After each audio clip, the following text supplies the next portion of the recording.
History of Poland podcast, episode 35. Around and around we go. Hello and welcome back. Last time we left off with the death of Casimir the Just. He wasn't the most popular ruler of Poland, but he wasn't the most unpopular. I'd give him a solid 72%. Nothing great, but he passed. And then he died. Then his son, Leszek the White, named so because of his white hair, became Grand Duke. All was well. Until, minutes later, in the figurative sense of course, Mieszko the Old found out about it. He was upset, and not without cause. As you'll remember, according to the rules set out by Bolesław III, the father of Mieszko and Casimir, in his testament, the eldest Piast male was supposed to be the senior prince, sometimes called the High Duke, sometimes called the Grand Duke, but regardless of what it's called at this point, that person is Mieszko the Old, not Leszek the White. And Mieszko did not react well to this change in his fortunes. We hear about it from Jan Długosz when he tells us that, quote, Mieszko is profoundly hurt by the elevation of Leszek to his father's princely throne, and that this has been done without his knowledge or consent. He suggests that it is just a ruse on the part of Bishop Fulko and his brother to retain power in their hands. He prophesies that as soon as Leszek and his brother come of age, the knights of Krakow will poison them and so hang on to power. He complains that this is the second time that he has been passed over. On the first occasion, he says, he acquiesced in order to avoid civil war. But he can no longer do so, since by virtue of seniority he has a right to the principality and the guardianship of the two boys. So this time, the wrong done him can only be expunged by force of arms. When his attitude finds general approval with the knights of Wielkopolska, Mieszko tells them to arm themselves and prepare for war. End quote. Mieszko then proceeds to gather his loyal family members and prepares for war. But it appears that Mieszko wasn't just going to go to war without at least asking for peace. Indeed, he reaches out to Bishop Fulko and the nobility of Krakow and tells them, hey, listen, I'll drop this whole war thing if you drop Leszek.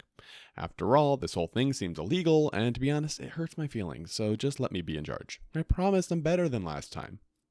Długosz reports that, quote, the bishop refused to accept his arguments, and Mieszko advances swiftly on Krakow.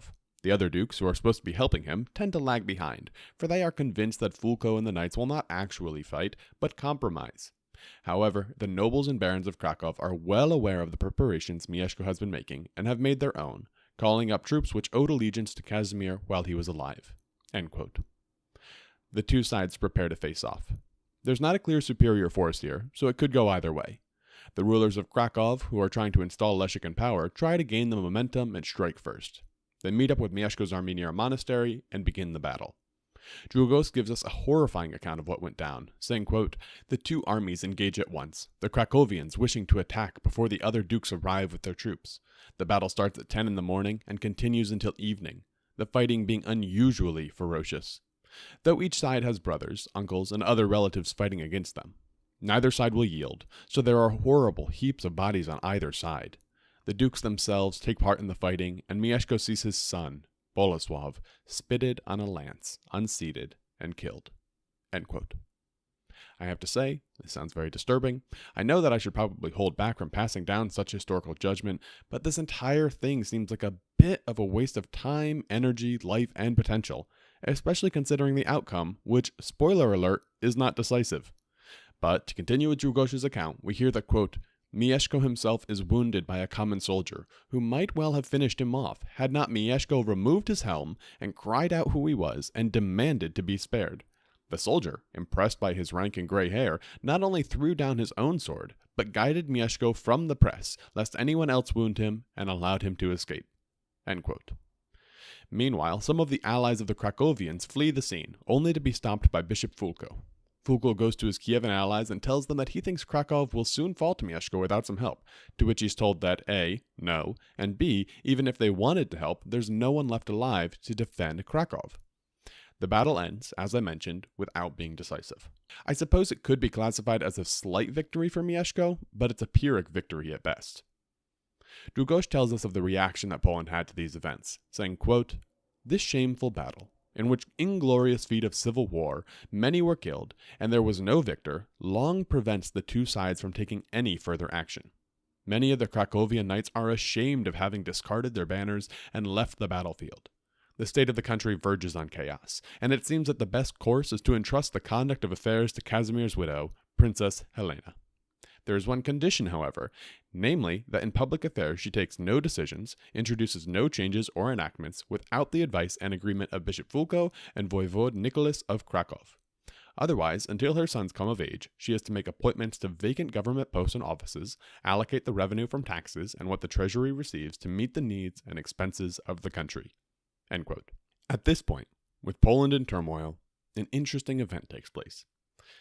Nowadays, the popular conception of Catholic priests is that they remain celibate, according to the rules of the Roman Catholic Church. Well, those weren't always the rules. In fact, the switch was slowly happening around this time, with Poland getting told to change things up right about now. Długos tells us about a papal legate visiting Poland to initiate these reforms, saying, quote, "The main reform insisted upon is that the clergy must renounce women and concubines and lead abstemious, pure lives that will be an example to laymen. For at this time many of the priests have wives, as though entitled to them. The cardinal is eager to eradicate this scandalous custom. He forbids any priest to take or maintain wives on pain of the most serious penalties, and he recommends that even the most eminent laymen contract marriage under church authority. The clergy and the Polish church as a whole accept this without opposition." End quote. The reason I bring this up isn't just that it's chronological with our narrative, though it is, or because it gives color to life in Poland, though it does. The real reason is that the reaction could have been so much worse. It turns out that when this papal legate went through Bohemia and tried to initiate the same reforms as in Poland, the priests reject the idea out of hand and even go so far as to plot the cardinal's murder. They were stopped by the secular authorities, but only just. This is one of those small things that could easily have been a turning point in history.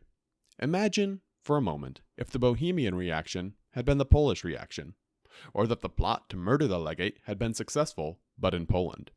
Any number of events could have spilled over from that, at a time when Poland was fractured and divided. It's 100% speculation that it really could have changed the course of the next few years, which might have been nice, since they weren't the most pleasant years.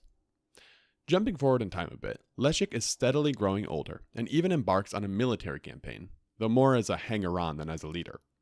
But he's getting exposed to the world of battle, specifically to the east in the lands of the Kiev and Rus. There's some dynastic political issue that I won't go into, but suffice to say that Poland is in the mix, Leszek is seeing what the world is like, and all the while, things aren't going great at home. This brings us up to the year 1200. For reference, Leszek is all of 14 years old, while Mieszko the Old is 73 years old. It's a bit of an age difference. That age difference comes into play this fine year. Długos tells us that, quote, "Having illegally acquired the Duchy of Kujawia, Mieszko the Old employs cunning and treachery, means more powerful than the force of arms, to get a hold of Krakow and make himself monarch of Poland. Unable to get the support of the Krakowian nobles, let alone that of Bishop Fulko and his brother, the voivode, he directs his efforts at Princess Helena. He proposes that if the principality and the authority of monarch are surrendered to him, he will promise to adopt the two boys, belt them as knights, and give them a duchy, and ensure that on his death the two will inherit the principality and the monarchy instead of one of his own sons. He persuades Helena that the boys' election by Bishop Fulko and the lords is invalid, and that his own proposal is the only way of ensuring that they do succeed to the throne.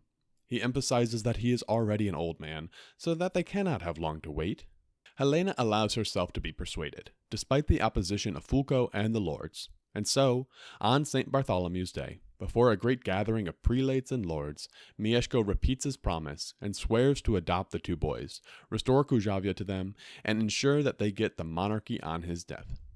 In addition, it is solemnly proclaimed that should anyone, on either side, dare to neglect, breach, invalidate, circumvent, or in any way try to alter the arrangement made, the Metropolitan of Gniezno shall place an interdict on him, and he will suffer God's punishment for perjury.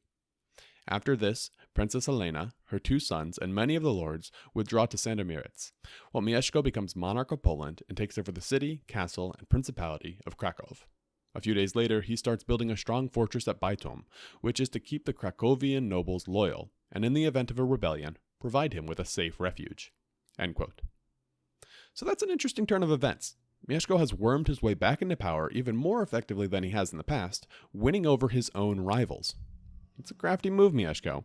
But does this power-sharing arrangement stick? No. No, it does not. Surprise. Długosz tells us that, quote, 2 years after swearing to fulfill the arrangements made with Princess Helena, Mieszko has still not implemented any of them. Not even restored Kujawia to the young princes, so Helena goes to Krakow, and at first privately, then officially, consults with the voivode Nicholas and asks for pressure to be put on Mieszko to honor the agreement. At first, Mieszko assures her that there is plenty of time, that when he sees that the princess is still unsatisfied, he tells her that he cannot bypass his own sons, who are now of age, and that private arrangements cannot invalidate their right to succeed him. End quote. That can't have come as a surprise. I mean, it just can't. This guy has tricked his way into power so many times, I don't know why anybody takes his word. They all thought he was just going to overlook his own sons in favor of the child nephew, the son of his prior rival, who is now being raised by his current rivals. I mean, this whole situation is bizarre that they would even think he would stick by his word. After hearing that Mieszko won't honor their agreement, Helena heads home to Sandomierz. From there, she reaches out to various nobles, taking the temperature of the nation. That temperature is hot. Długosz tells us that, quote, Mieszko is now heartily and widely disliked, for he has deprived many of their possessions and official posts, so, while he is away in Wielkopolska, the voivode of Krakow occupies Krakow Castle and installs Leszek the White and his mother there. This action has the support of almost everyone.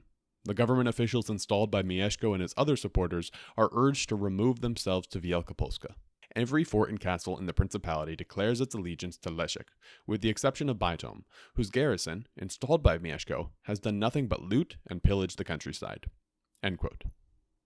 The spinning wheel of rulers continues. Leszek was out, then Mieszko was in. Now Mieszko is out, and Leszek is back in. Around and around we go. Where we stop, nobody knows. Well, what happens next can't come as a surprise to anyone. Długosz tells us that, quote, Mieszko sounds out the lords of Krakow, only to discover that their dislike of him is such that there is no question of their assisting him in regaining the monarchy. Armed force being out of the question, he again has recourse to stratagems and trickery. He manages to persuade Helena that his failure to implement any of his promises is due to the provocation of the nobles, and that he is still eager to keep them if he can. To prove this, he tells her that he is renouncing the appendage of Kujawia and will provide her with whatever legal document she wants for his surrender of the Principality of Krakow to the young princes on his death and appointing them his heirs. He then asks her to banish the voivode of Krakow, Nicholas, who he says will try to prevent him implementing these arrangements. As Helena has long disliked the voivode, she agrees to do this. Learning of what is afoot, Nicholas goes to the princess and her 2 sons, begging them to remember his faithful services and not to expel him at the request of his enemies. However, the princess and her 2 sons give an unsatisfactory answer. Indeed, in a sudden outburst of anger, the princess refused to listen to him any further. So Nicholas, seeing that she is indeed implacable, thinking that his own safety will be best assured by joining forces with Mieszko, goes to him in Poznan, where he is received cordially and treated as a friend. For Mieszko realizes that, if he has the voivode on his side, this will almost guarantee that his own son will get Krakow and the monarchy. So magnanimously he forgives Nicholas all that he has done in the past to thwart him. Now, as he sees it, he has no need to keep any of his promises to Princess Helena. Many of the nobles of Krakow, who all dislike Helena, agree to support Mieszko, who takes complete possession of the principality, claiming to do so not by virtue of Helena's renunciation, but thanks to voivode Nicholas.